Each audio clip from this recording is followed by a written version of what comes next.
नमस्कार. आपण सगळेच आर्थिक नियोजन करतो, बचत करतो, पण तरीही अनेकदा असं का होतं की एक अनपेक्षित खर्च येतो? हो, गाडीची दुरुस्ती असेल किंवा एखादं मेडिकल बिल. अगदी. आणि आपलं सगळं बजेट कोलमडतं, आपण परत पहिल्या पायरीवर येतो. आपल्या स्रोतांमध्ये याला एक छान नाव दिलंय, आर्थिक चक्रव्यूह. बरोबर. आज आपण या चक्रव्यूहातून बाहेर पडण्याचा एक नकाशा समजून घेणार आहोत. आणि गंमत म्हणजे हा नकाशा फक्त पैसे वाचवा एवढंच सांगत नाहीये, तो त्यामागचं मानसशास्त्र उलगडतो. अच्छा. तो आपल्याला सांगतो की आर्थिक सुरक्षा ही फक्त आकड्यांची नाहीये, तर ती सवयींची आणि मानसिकतेची लढाई आहे. आपण अनेकदा आपत्कालीन निधीकडे एक कंटाळवाणी गोष्ट म्हणून पाहतो. हो, ते आहे. पण या स्रोतामधली मांडणी त्याला एक वेगळ्याच उंचीवर नेते. बरोबर. चला, तर मग या चक्रव्यूहाच्या मुळाशी हात घालूया. म्हणजे समजा प्रिया नावाची एक तरुण व्यावसायिक आहे. ती हुशार आहे, चांगली कमाई करते आणि दर महिन्याला पैसे बाजूलाही टाकते. पण गेल्या वर्षी तिच्या वडिलांच्या आजारापणात तिची सगळी बचत संपली. अरे रे. आणि तिला क्रेडिट कार्ड वापरावं लागलं. आता ती ते कर्ज फेडते. ही गोष्ट अनेकांना स्वतःची वाटेल. तंतोतंत. इथेच तो चक्रव्यूह सुरू होतो. प्रियाने बचत मोडली म्हणजे तिचं घर घेण्याचं स्वप्न पुढे गेलं. किमान 2 वर्ष पुढे गेलं. तिने कर्ज घेतलं म्हणजे आता ती व्याजाच्या ओझ्याखाली आहे. ही फक्त पैशांची गोष्ट नाहीये. नाही. हा वेळेचा, संधीचा आणि मानसिक शांततेचाही तोटा आहे. यालाच ऑपॉर्च्युनिटी कॉस्ट म्हणतात. बरोबर. आपण फक्त संकट टाळत नसतो, तर भविष्यातल्या संधी गमावत असतो. म्हणजे हा जो आपत्कालीन निधी आहे तो फक्त एक सेफ्टी नेट नाहीये. अजिबात नाही. हीच या चर्चेतली सगळ्यात मोठी आणि महत्वाची गोष्ट आहे. हा निधी म्हणजे तुमच्या आर्थिक स्वातंत्र्याचा पाया आहे. पाया. प्रियाला तिची नोकरी सोडून स्वतःचा व्यवसाय सुरू करायचा आहे. जर तिच्याकडे 6 महिन्यांचा खर्च बाजूला असेल, तर ती जोखीम घेऊ शकते की नाही? हो, घेऊ शकते. हा निधी म्हणजे बचावात्मक पवित्रा नाहीये, तर आक्रमक खेळण्यासाठीची तयारी आहे. तो तुम्हाला नाही म्हणण्याची ताकद देतो आणि तुमच्या आवडीच्या गोष्टी निवडण्याचं स्वातंत्र्य देतो. वा. म्हणजे याकडे बघण्याचा दृष्टिकोनच पूर्णपणे बदलला. ठीक आहे, तर मग हा पाया रचायचा कसा? याची काही सोपी पद्धत आहे का? कारण अनेकदा आर्थिक सल्ले खूप गुंतागुंतीचे वाटतात. इथेच या आराखड्याचं सौंदर्य आहे. तो एका अगदी सोप्या सूत्रापासून सुरुवात करतो. अच्छा. तुमच्या उत्पन्नाच्या 20% बचत करा आणि त्या बचतीपैकी 5% रक्कम या विशेष निधीसाठी बाजूला काढा. ओके. समजा उत्पन्न 50,000 रुपये आहे, तर बचत झाली 10,000 रुपये. बरोबर. आणि त्या 10,000 रुपयांपैकी 5% म्हणजे फक्त 500 रुपये दर महिन्याला या निधीसाठी जमा करायचे. थांबा, पण हे सूत्र सगळ्यांनाच लागू पडेल का? म्हणजे प्रियासारखी व्यक्ती जी सध्या कर्ज फेडते किंवा एखादा फ्रीलॅन्सर ज्याचं उत्पन्न दर महिन्याला बदलतं, त्यांच्यासाठी हे 20% आणि 5%चं गणित थोडं अवघड नाही का? उत्तम प्रश्न. आणि इथेच या सूत्रामागचं मानसशास्त्र महत्वाचं ठरतं. ते कसं? हे आकडे म्हणजे दगडात कोरलेली रेष नाहीये. ही एक सुरुवात आहे. यातला खरा मुद्दा 500 रुपये किंवा 1000 रुपये नाहीये. मग काय आहे? दर महिन्याला पैसे बाजूला काढण्याची सवय, ती महत्वाची आहे. अच्छा, सवय. हो. सुरुवात अगदी 100 रुपयांपासून केली तरी चालेल. कारण एकदा का तुमच्या मेंदूला ही सवय लागली की उत्पन्न आल्यावर सगळ्यात आधी एक रक्कम बाजूला काढायची असते, मग आकडा वाढवणं सोपं होतं. थेंबे थेंबे तळे साचे. अगदी तंतोतंत. सातत्य हे रकमेपेक्षा जास्त महत्वाचं आहे. म्हणजे आधी सवय लावा, मग रक्कम वाढवा. हे पटण्यासारखं आहे. पण हे थेंब किती जमा करायचे?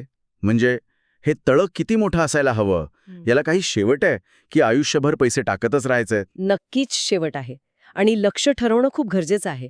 नाहीतर आपण दिशाहीन होतो. बरोबर. सर्वसाधारण नियम असा आहे की तुमच्या कुटुंबाचा किमान 3 ते 6 महिन्यांचा अत्यावश्यक खर्च भागेल एवढी रक्कम या फंडमध्ये असायला हवी. अत्यावश्यक खर्च म्हणजे घरभाडं, किराणा, लाईट बिल, मुलांची फी आणि महत्वाचं म्हणजे कर्जाचे हप्ते. आणि हे 3 महिने की 6 महिने हे कसे ठरवायचं? हे तुमच्या कामाच्या स्वरूपावर अवलंबून आहे. ओके. जर तुमची नोकरी खूप स्थिर असेल, समजा सरकारी नोकरी, तर 3 महिन्यांचं लक्ष पुरेल.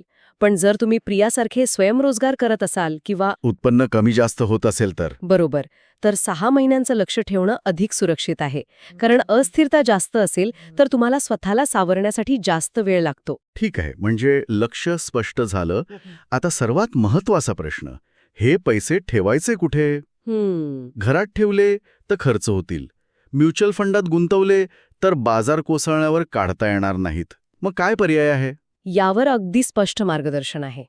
या निधीसाठी परतावा म्हणजे रिटर्न्स नाही, तर तरलता म्हणजे लिक्विडिटी आणि सुरक्षितता, सेफ्टी सर्वात महत्वाची आहे. म्हणजे पैसे किती लवकर मिळतात हे महत्वाचं. अगदी.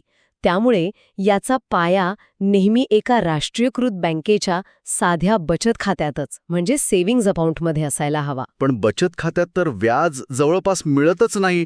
महागाईमुळे त्या पैशांची किंमत कमीच होत जाते. बरोबर. आणि म्हणूनच मी पाया हा शब्द वापरला. ही गुंतवणूक नाही, हा विमा आहे. विमा? हो. आपण गाडीचा विमा काढताना परतावा बघतो का? नाही. आपण संरक्षण बघतो. नाही, संरक्षण बघतो. तुमच्या आर्थिक आयुष्याचा विमा आहे. पण जे थोडे अधिक अनुभवी आहेत त्यांच्यासाठी एक पुढची पायरी सुचवली आहे. अच्छा, म्हणजे यात अजून काही पर्याय आहेत? हो. एकदा का तुमचं 3 महिन्यांचं लक्ष बचत खात्यात पूर्ण झालं की पुढच्या 3 महिन्यांची रक्कम तुम्ही अशा ठिकाणी ठेवू शकता जिथे थोडा जास्त परतावा मिळेल पण तरलता कायम राहील.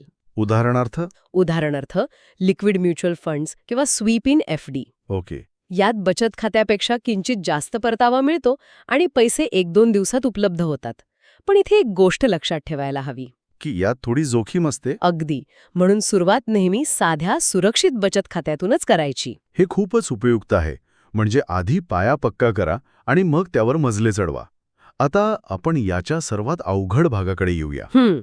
पैसे जमा करणं एक वेळ सोपं आहे, पण ते खर्च न करणं, विशेषतः जेव्हा ते बँकेत सहज उपलब्ध दिसतात, या मानसिक लढाईसाठी काही उपाय आहेत का? हेच तर खरी कसोटी आहे.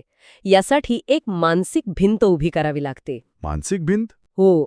पहिली गोष्ट म्हणजे हे बचत खाते तुमच्या रोजच्या वापरातील खात्यापेक्षा वेगळं असावं. शक्यतो अशा बँकेत उघडावं जिथे तुमचं मुख्य खातं नाही. अच्छा, म्हणजे ते सारखं डोळ्यासमोर येणार नाही? अगदी. Out of site, out of mind. बरोबर. दुसरी आणि सर्वात महत्वाची गोष्ट म्हणजे खरी आणीबाणी म्हणजे काय याची व्याख्या स्वतःसाठी स्पष्ट करून घ्यायची. आणि ती लिहून ठेवायची? हो, कुठेतरी लिहून ठेवायची. जसं की नोकरी जाणं, गंभीर आजारपण किंवा घरात मोठी दुरुस्ती निघणं. या 3-4 कारणांशिवाय या पैशांना हात लावायचा नाही असं स्वतःला वचन द्यायचं. पण मोहाचं काय? म्हणजे दिवाळीत मोठा बोनस मिळाला किंवा एखादी छान ऑफर दिसली तेव्हा मन वळतं.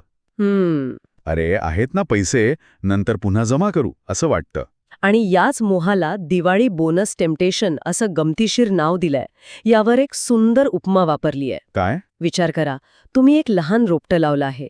ते वाऱ्याने मोडू नये म्हणून तुम्ही त्याला एका काठीचा आधार देता, बरोबर? हो. हा आपत्कालीन निधी म्हणजे तुमच्या पैशाच्या झाडाला दिलेला तो आधार आहे.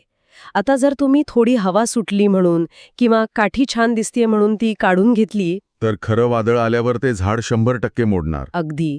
हा निधी म्हणजे ती काठी आहे. ती फक्त वादळातच वापरायची असते. ही उपमा खरंच प्रभावी आहे. ती आपल्याला त्या निधीचं महत्त्व सतत आठवण करून देते. म्हणजे शिस्त ही बाहेरून नाही तर आतून यायला हवी. स्वतःचे नियम स्वतःच ठरवून पाळायचे. हो. आणि जेव्हा तुम्ही ते लक्ष्य गाठता, समजा प्रियाने तिच्या 6 महिन्यांच्या खर्चाएवढी रक्कम जमा केली, त्यानंतर काय? त्यानंतर ती दर महिन्याला बाजूला काढत असलेली 500 रुपयांची रक्कम थांबवू शकते आणि ती थेट तिच्या गुंतवणुकीत म्हणजे घर घेण्याच्या स्वप्नासाठी वळवू शकते. अच्छा. तेव्हा खऱ्या अर्थाने तिचं पैशाचं झाड मजबूत झालेलं असतं आणि ते स्वतःच्या पायावर उभं राहतं. हा निधी म्हणजे एक प्रोजेक्ट आहे ज्याला सुरुवात आणि शेवट दोन्ही आहे. म्हणजे या सगळ्याचा सारांश काढायचा झाला तर ही एक सवय लावण्याची प्रक्रिया आहे. बरोबर. आधी का करायचं हे समजून घ्यायचं, फक्त बचावासाठी नाही तर संधी बनवण्यासाठी.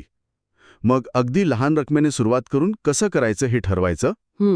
3 ते 6 महिन्यांचं लक्ष ठेवून ते किती करायचं हे निश्चित करायचं आणि बचत खात्याचा पाया रचून कुठे ठेवायचं हे पक्क करायचं. आणि सर्वात महत्वाचं, कधी वापरायचं. हो, त्याचे नियम स्वतःसाठी कठोरपणे बनवायचे.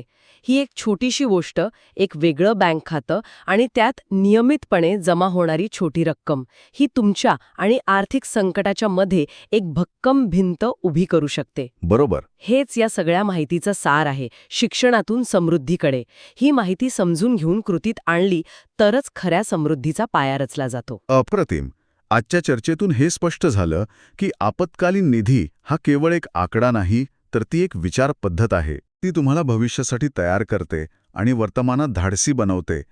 3 ते 6 महिन्यांचा खर्च, तरलतेवर भर आणि वापरासाठी कठोर नियम, ही त्रिसूत्री खरोखरच प्रभावी आहे. नक्कीच. या संपूर्ण चर्चेने आपल्याला अनपेक्षित गोष्टींसाठी कसं तयार राहायचं हे शिकवलं. यातून माझ्या मनात एक वेगळाच विचार येतोय. काय? आपल्या आयुष्यात असे अनेक मोठे खर्च असतात जे अनपेक्षित नसतात, ते अपेक्षित असतात. अपेक्षित. हो, पण आपण त्यांना अनपेक्षित असल्यासारखंच वागतो.